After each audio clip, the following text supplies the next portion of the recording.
विद्यार्थी मित्रांनो नमस्कार. मी डॉक्टर रामचंद्र मुंजाजी भिसे.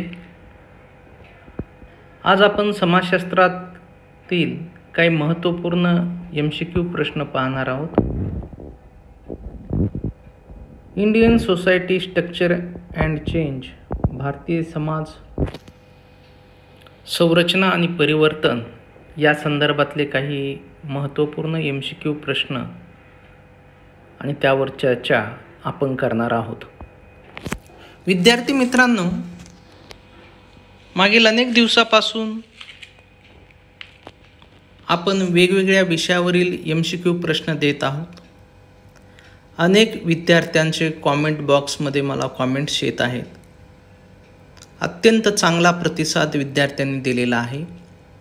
परंतु आणखीनही काही विद्यार्थ्यांनी, काही मित्रांनी चॅनलला सबस्क्राईब केलं नाही, लाईक केलं नाही, शेअर केलं नाही. तर त्यांना मी या निमित्ताने हेच सांगेल की आपण ताबडतोब माझ्या चॅनलला सबस्क्राईब करा, लाईक करा आणि शेअर करा.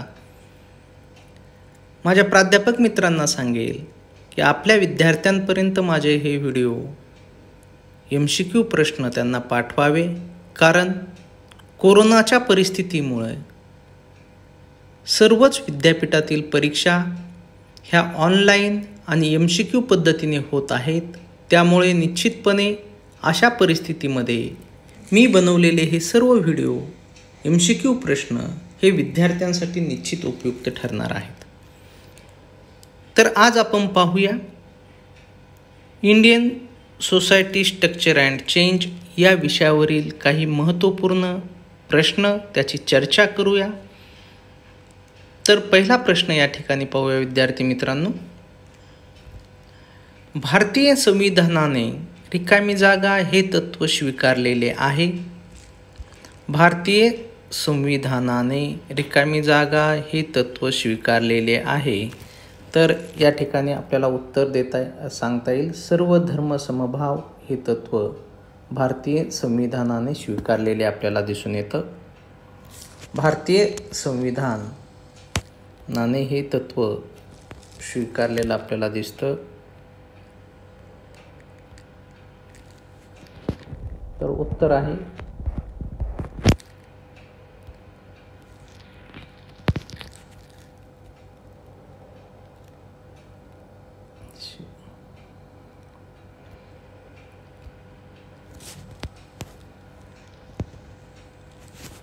भारतीय संविधानाने हे तत्त्व स्वीकारलेले आहे, सर्व धर्म समभाव.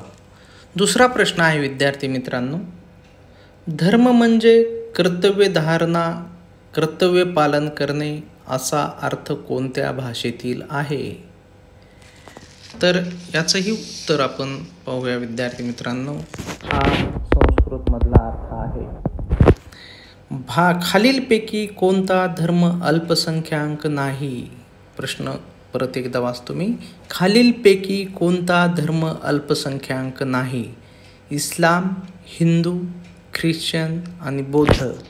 तर हिंदू हे अल्पसंख्याक नाही. भारत देशाने रिकामी जागा या तत्त्वाचा स्वीकार केलेला आहे. धर्मनिरपेक्षता या तत्त्वाचा स्वीकार केलेला आहे. त्यानंतर पुढला प्रश्न आहे. भारतीय संविधानाने किती भाषांना राजमान्यता दिलेली आहे?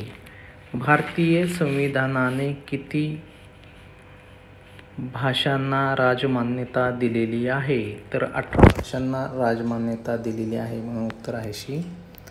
भारतीय राष्ट्रभाषा म्हणून कोणत्या भाषेचा स्वीकार केला आहे? भारताने राष्ट्रभाषा म्हणून कोणत्या भाषेचा स्वीकार केलेला आहे? हिंदी ह्या भाषेचा स्वीकार केलेला आहे म्हणून हे उत्तर बरोबर आहे. भारतात रिकामी जागा भाषा व बोलीभाषा बोलल्या जातात. तर याचं उत्तर आहे 1650. भारतात राज्य पुनर्रचना आयोग कशाच्या आधारे नेमला होता? भारतात राज्य पुनर्रचना आयोग कशाच्या आधारे नेमला होता? तर भाषाच्या आधारे राज्य पुनर्रचना आयोग नेमला होता. डी उत्तर बरोबर आहे. भारतीय समाजाचे मुख्य लक्षण रिकामी जागा आहे. विविधतेतून एकता, धर्मांधता, हिंदुत्वता आणि निधर्मीयता. तर आपल्याला उत्तर देता येईल हे विविधतेतून एकता भारतीय समाजाचे मुख्य लक्षण आहे. भारतीय समाजातील विविधतेतून एकता ही एक अनमोल देण आहे असे द डिस्कव्हरी ऑफ इंडिया या ग्रंथात कोणी म्हटले आहे? डिस्कव्हरी ऑफ इंडिया हा ग्रंथ पंडित नेहरू चा आहे. पंडित नेहरूने म्हटलेला आहे. भारतीय संविधानात आदिवासीचा कोणत्या नावाने उल्लेख केला जातो? मागासलेले हिंदू, मूळ निवासी, तर मूळ निवासी, अनुसूचित जाती, अनुसूचित जमाती हे उत्तर बरोबर आहे. त्यानंतर पुढला प्रश्न आहे विद्यार्थी मित्रांनो. भारत देशातील मूळ निवासी रिकामी जागा यांना मानले जाते. भारतातील मूळ निवासी आदिवासी यांना मानले जाते. त्यानंतरचा प्रश्न आहे. विशिष्ट भूप्रदेश, समान बोलीभाषा, समान सांस्कृतिक जीवन, अक्षर ओळख नसणे, विवाह, व्यवसाय इत्यादी बाबतीत समान निषेध नियमांचे पालन करणारा समुदाय कोणता? ग्रामीण, शहरी, आदिवासी किंवा यापैकी नाही? तर उत्तर आहे आदिवासी. त्यानंतर युवागृहे ही संकल्पना कोणत्या समुदायात अस्तित्वात होती?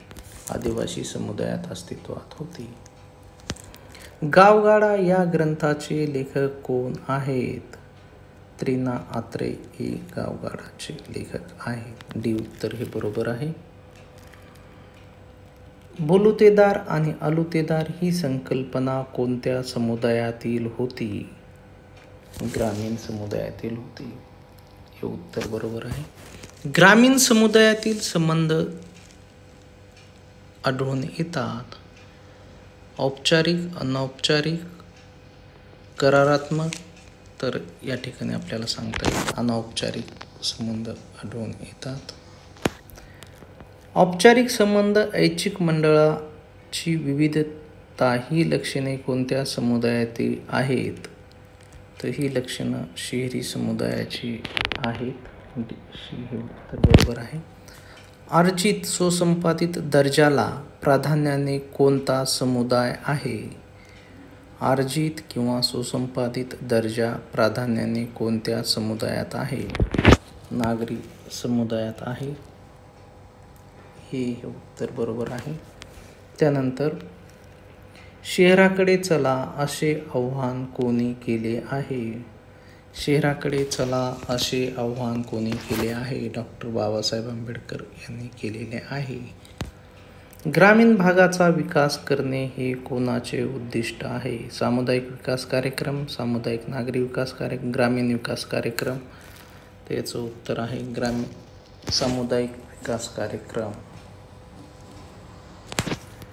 सामुदायिक विकास कार्यक्रमाचा उद्देश रिकामी जागा नेतृत्वाचा विकास करणे आहे. ग्रामीण.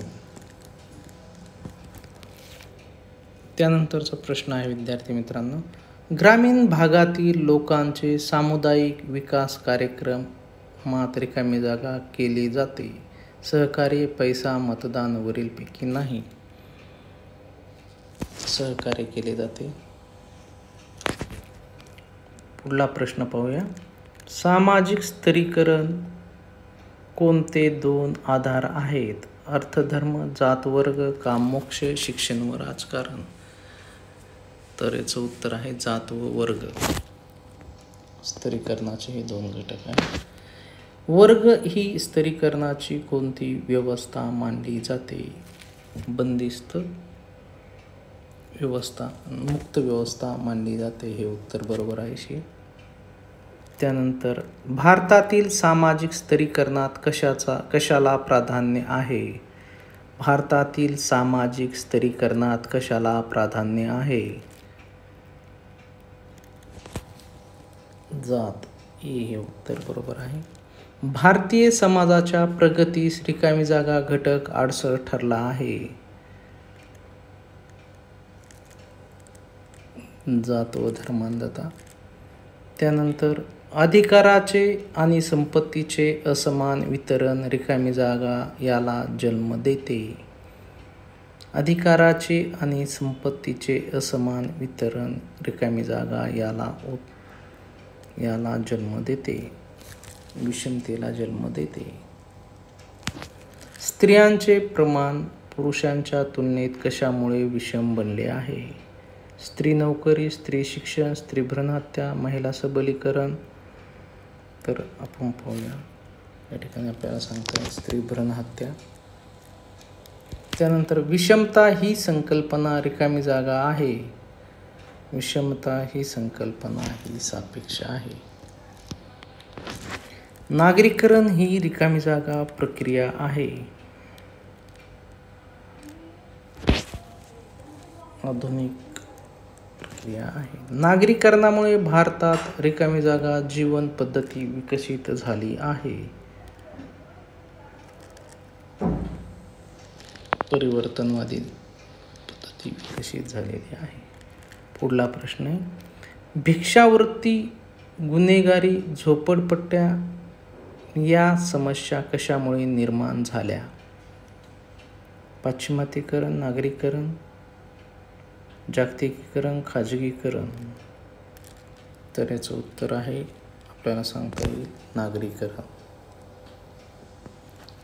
औद्योगिक क्रांतीची सुरुवात रिकामी जागा या देशात झाली आहे.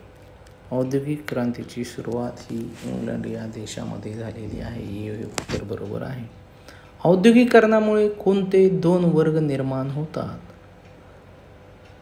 कामगार आणि भांडवलदार.